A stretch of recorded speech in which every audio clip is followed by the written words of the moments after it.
Приветствую вас на канале Техревизор. Фанам мобильного гейминга посвящается 5 лучших геймпадов на 2024 год, которые можно подключить к смартфону и разнообразить игровую рутину, а где-то и преимущество получить.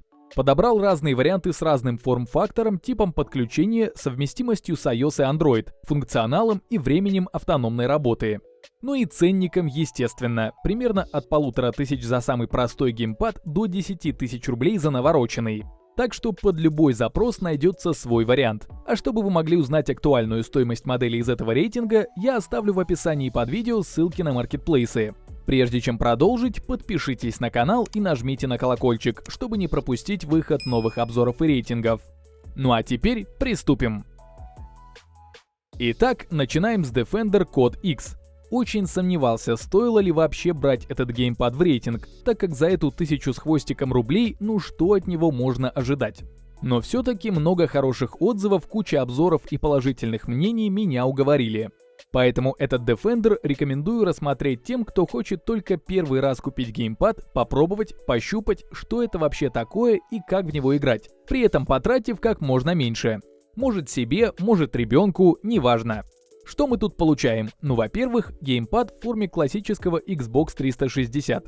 Удобно, эргономично, пальцем особо привыкать не придется. Конечно, о качестве материалов вообще молчу. Пластик слабенький, хиленький, от сильного падения и треснуть может. Сборка тоже не сильно радует, где-то скрипит, где-то люфтит. Хотя в руках геймпад ощущается дороже 1000 рублей. В комплекте идет отдельный держатель для смартфона такого же качества. Но все равно спасибо и на том, что тут просто есть все необходимые кнопки, стики, крестовина и далее по списку. Конечно, не скажу, что на стиках прям нулевая мертвая зона. Минимальная, но все же есть. Но это прям капитально не мешает ни в каком жанре игры. Да и скорее всего, если покупать Defender в качестве первого, многие ничего и не заметят. Из приятного можно подключиться к смартфону по Bluetooth, причем неважно iOS или Android, поддерживаются оба. При беспроводном подключении геймпад работает около 6-7 часов, для этого встроен аккумулятор на 400 мАч. В целом-то неплохое время автономной работы, а там и по проводу можно подключиться, когда сядет. На 4-м месте стоит ArtPlace AC55. Во многом похожий на прошлый геймпад, только чуть дороже. Он мне понравился лучшими материалами. Конечно, тут все сделано из обычного пластика, но, например, задняя часть из софт-тача в руках ощущается гораздо приятнее обычного глянца, как вот на лицевой стороне.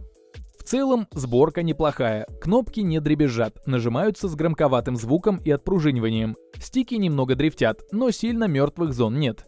С управлением порядок. Кстати, имеется и виброотдача. В играх ощущается интересно, в тех же гонках при столкновении или файтингах при нанесении урона.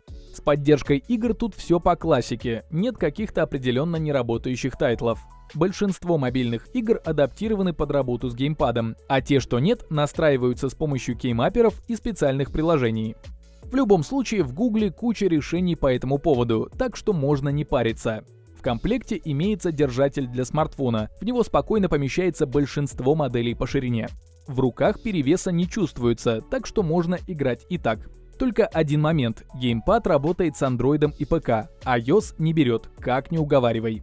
При этом остались все те же способы подключения, добавился только радиоканал, это для компа или ноута, чтобы коннектиться через адаптер по Wi-Fi.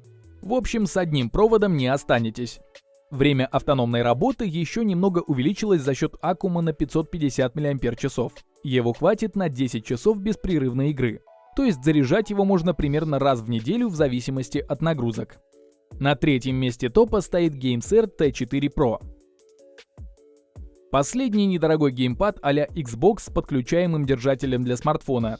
Дальше будут две интересные недешевые модели для уже бывалых юзеров, так что давайте по-быстрому глянем, что еще можно купить за небольшие деньги.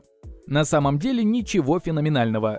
В первую очередь отличается прозрачный корпус с подсвечиваемыми кнопками. Выглядит это все на любителя, но почему бы и нет, если в руках оно ощущается хорошо собранным из более-менее адекватных материалов. И некоторые падения переживет, и может быть всплески гнева. Про управление ничего нового и сверхъестественного не скажу. Все приятно, легко нажимается, стики со своей небольшой мертвой зоной никто не отменял. Поддерживается гироскоп, но для ПК. На задней части еще есть 4 дополнительных программируемых кнопки для тех, кому мало основных. Но это тоже вкусовщина, которая кому-то в каких-то играх будет удобной, кому-то нет. В любом случае, за пару часов игры руки не устают, даже с прицепленным смартфоном. По совместимости у GameSir помимо Android и ПК прибавился Nintendo Switch.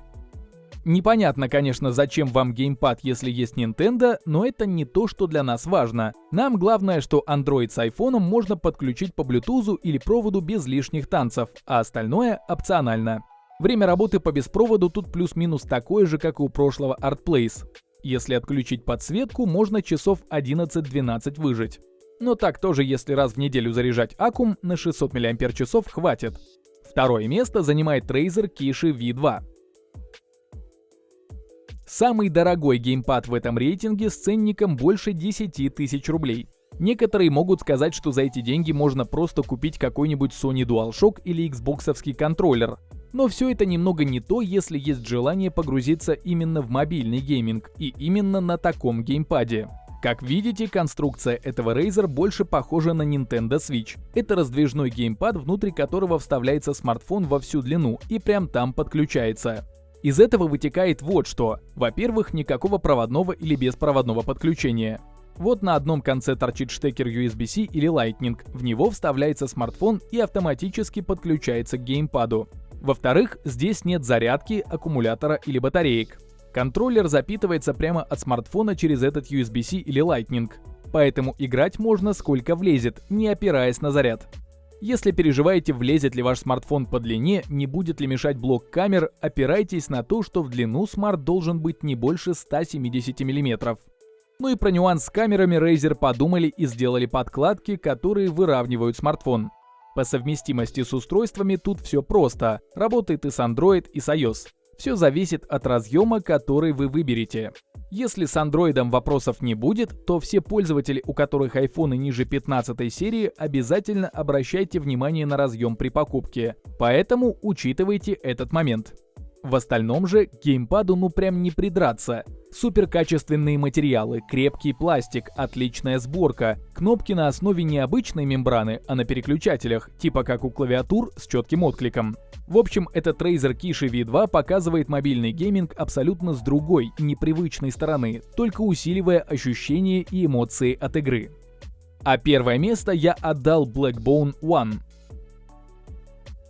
Тоже не самый доступный геймпад, но все же дешевле на 15-20% прошлого Razer. Грубо говоря, если хочется взять топовый девайс и не заморачиваться там ни с какими портами, то просто покупайте Blackbone и играйте. Его разрабатывали вместе с Sony, вдохновившись PlayStation 5. Уточняю сразу нюанс по совместимости. Этот геймпад еще в нескольких версиях, отдельно для Android с USB-C разъемом, отдельно для iPhone с Lightning. Поэтому, если прошлый Razer для вас дорогой, можете смело покупать Blackbone One, еще и сэкономите немного. На деле Blackbone вообще ничем не хуже, тоже флагманского уровня устройства из очень приятных на ощупь материалов. Выглядит соответствующе, есть общие очертания вмешательства Sony, что тактильно, что визуально девайс хорош. Понятное дело, раздвижной, по совместимости со смартфонами никаких проблем. Все решается точно так же, как и у Kishi, в комплекте идет адаптер для этого. По бокам все кнопки, триггеры, джойстики и крестовина отличные. Нажимаются с отдачей, приятно и для ушей, и для рук. Из допов есть еще мини-джек 3,5 мм для подключения наушников. Но это уже такое, больше актуально для игр на консоли. Кстати, из игр Blackbone поддерживает не только мобильные тайтлы, но и те, что есть, например, в Xbox и PlayStation. Для этого, конечно, нужно иметь приставку. Но если, например, в планах у вас есть покупка PS5, то этот геймпад только плюсом будет. В итоге получается, что Blackbone One завоевал свое первое место в категории благодаря универсальной совместимости, качественному внешнему дизайну и приятному геймплею. Причем он даже слегка дешевле конкурентов. На этом мой рейтинг подошел к концу. Стоимость всех моделей рейтинга можно посмотреть по ссылкам, оставленным в описании и закрепленном комментарии. Подписывайтесь на канал, ставьте большие пальцы вверх, а также не забывайте включить уведомления, чтобы первыми узнавать о новых рейтингах и обзорах техники. А с вами была команда канала Техревизор.